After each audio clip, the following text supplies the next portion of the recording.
Oke, assalamualaikum warahmatullahi wabarakatuh. Nama saya Rama. Di sini saya akan menjelaskan materi tentang keanekaragaman hayati laut. Ini tugas dari dosen saya, yaitu Pak Rizkan Khairam Mandar, SMSI. Langsung saja ke pembahasan.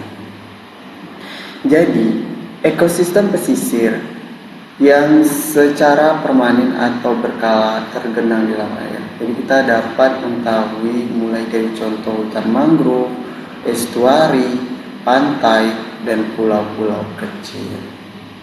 Langsung saja, hutan mangrove. Karakteristik parameter lingkungan utama hutan mangrove di Indonesia. Jadi dapat teman-teman lihat dari gambar di samping bahwa ini mulai dari karakteristiknya, parameter dan hidupnya. Langsung saja, karakteristik tipe hutan tropika dan subtropika yang khas, tumbuh sepanjang pantai atau muara sungai yang dipengaruhi oleh pasang surut air laut. Yaitu banyak kita jumpai baik itu daerah pesisir yang tergendung dari gempuran ombak, daerah yang dilandau. Tumbuhnya optimal di luar pesisir memiliki muara sungai besar di delta aliran sungai yang banyak mengandung lumpur. Itu untuk kehidupan si hutan mangrove. Lanjut, tipe komunitas hutan mangrove. Tipenya ada hutan delta, overwash forest, yang ada hutan tepi sungai, hutan dataran, hammock forest, dan hutan semak. Itu bentuk klasifikasi hutan mangrove. Jadi teman-teman bisa cari searching atau bentuk namanya bagaimana.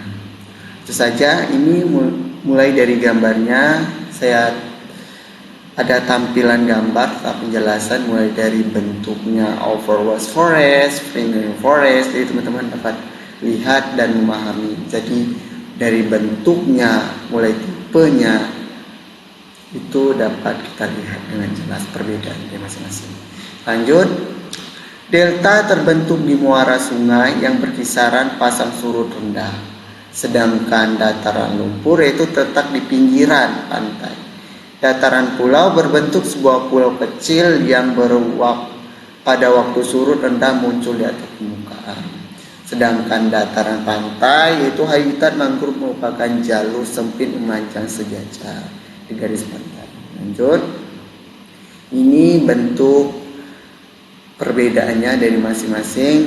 Nah, ini biota yang ada di hidup di pesisir yang dekat mangrove yang dapat bertahan ataupun bersemulasi di hutan mangrove. Itu contoh hewannya. Jadi teman-teman dapat melihat mulai dari siput, ini ada ini adalah kepiting, yang ini adalah tembakau. Lanjut saja, daya adaptasi fisiologi dan morfologi mangrove yang khas. Jadi pergerakannya yang pendek dan berdiameter luas itu dengan akar penyangga atau tundung akar tumbuh dari batang dan lahan sehingga menjamin kokohnya batang. Jadi ini hutan mangrove ini sangat berperan aktif bagi ekosistem yang ada di perairan, apalagi untuk menahan erosi ataupun ombak di suatu kolom perairan. Lanjut, ini parameter lingkungan utama, yaitu ada suplai air tawar dan salinitas. Ini ada pasokan nutrien dan salinitas substrat. Jadi teman-teman dapat melihat di keterangan dan penjelasannya bahwa ketersediaan air tawar konsentrasi kadar garam yang efisien metabolisme dan vegetasi mangrove bersediakan air tawar tergantung dari frekuensinya. Ini contoh di volume. Nah, ini dapat teman-teman baca saja untuk penjelasannya. Lanjut, ini hutan mangrove yang ada di Indonesia. Tadi kan ada bakau, ada api-api, ada pedada, ada tanjang, ada nyiri, tengkar, buta-buta, dan nipah. Ini nama latinnya. Sehingga nama latin ini kan dapat dikenal oleh masyarakat ataupun negara secara internasional. Jadi ini jenis-jenis hutan mangrove yang dari pesisir. Langsung saja, ini estuari karakteristik. Oke, lanjut estuari. Mulai dari karakteristiknya, parameter lingkungan utama estuari di Indonesia ini akan kita bahas. Lanjutnya karakteristik. Estuari merupakan suatu perairan semi tertutup yang berada di bagian hilir sungai yang masih berhubungan dengan laut, sehingga kemungkinan terjadinya percampuran antara air tawar dan air laut.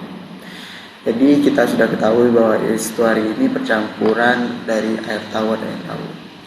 Didominasi substrat berlumpur berasal dari endapan yang ada di bawah air tawar maupun air laut. Tentu saja, selanjutnya berdasarkan aliran air dan percampuran estuari berkelompok menjadi tipe A, tipe B, tipe C, dan tipe D. Sedangkan tipe A memiliki kisaran pasang surut kecil namun memiliki aliran air tawar yang sangat besar. Sedangkan tipe B yaitu memiliki kebesaran pasang surut yang lebih besar sehingga gerakan massa air laut melebihi gerakan air tawar yang memasuki suplai badan sungai. Sedangkan tipe C yaitu aliran air tawar yang berukuran namun sebaliknya massa air ini menjadi dominasi. Yang mana kita jelaskan bahwa dalam tipe ini menghasilkan batas air tawar secara vertikal. Sedangkan tipe D memiliki aliran pasang surut yang besar sehingga kita ketahui bahwa air tawar dan air laut tercampur secara sempurna. Biasanya tipe ini sangat dangkal. Lanjut, kita akan membahas tentang parameter lingkungan utama. Dari sirkulasi air dalam partikel suspensi dan bahan polutan. Jadi penjelasan sini dapat teman-teman baca dan bahas bahwa pengertian dari ini merupakan materi yang sangat signifikan, mulai dari sirkulasi air itu tergantung pada kisaran pasang surut, percampuran vertikal antara air tawar, air laut, dan topografi dasar.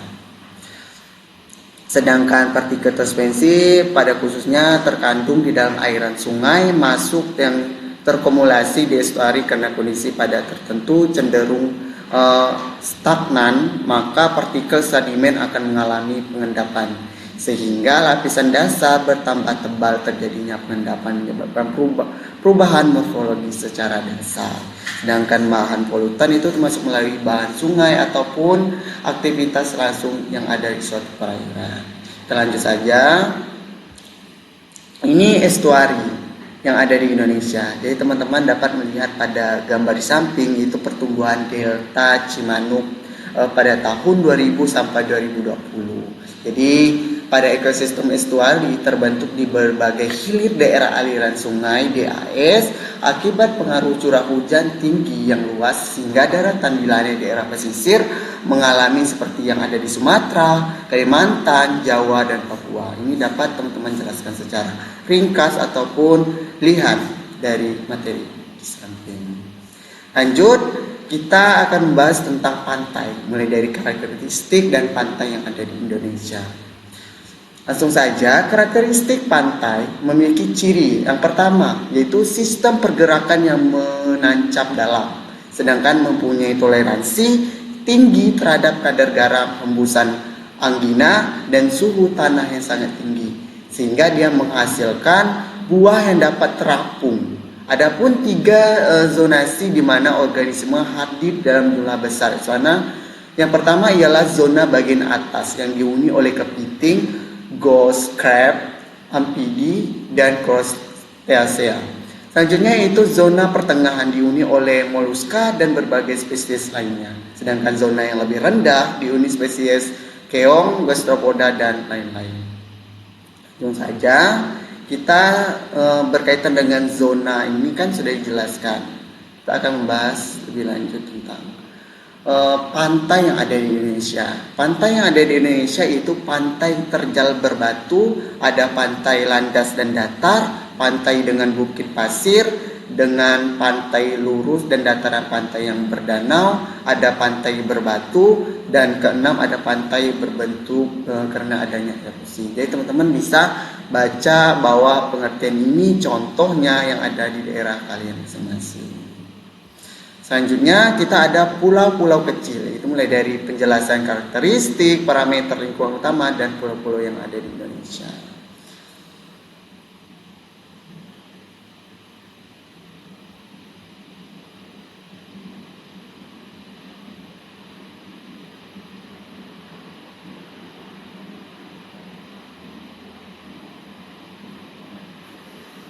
Baiklah, kita akan lanjut penjelasan mengenai pulau-pulau kecil, mulai dari karakteristik, parameter lingkungan utama, dan pulau-pulau kecil yang ada di Indonesia. Lanjut, karakteristiknya yaitu pulau kecil, pulau yang memiliki luas antara 11.000 kilo persegi sampai dengan 100.000 hektar berpenduduk lebih kecil dari 100.000 jiwa. Jadi mulai dari pulau-pulau kecil, pulau-pulau yang dipengaruhi interaksi air berkomunikasi antara nutriasi dan kekeringan. Sehingga ini dapat kita ketahui bahwa mulai dari terbatasnya baik itu berkaitan dengan sumber alam mineral, air tawar maupun kehutan yang ada di pulau tersebut.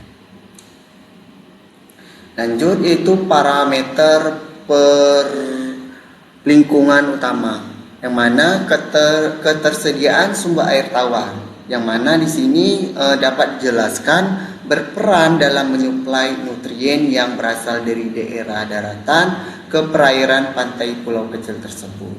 Mutlaknya diperlukan untuk kelangsungan hidup penduduk dan menunjang pengembangan potensi pariwisata di wilayah tersebut. Yang kedua yaitu kerentanan terhadap pengaruh yang bersifat eksternal. Pulau-pulau kecil memiliki vegetatif pantai sehingga daerah pantainya sangat rentan terhadap pengaruh gelombang dan arus laut. Apabila vegetasi yang melindungi pantai hilang, maka terjadi intrusi air laut. Lanjut, yaitu jumlah gugusan pulau kecil di Indonesia ada 116 gugus pulau.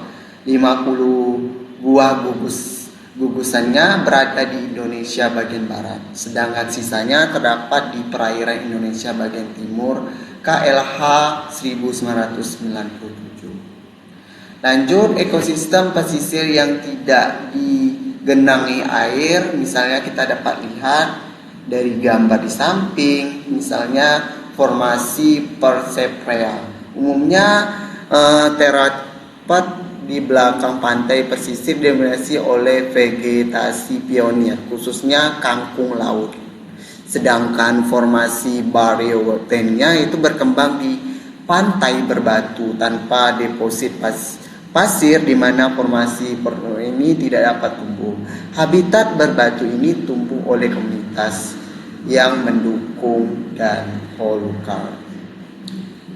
Oke, itu saja yang dapat saya jelaskan. Thank you.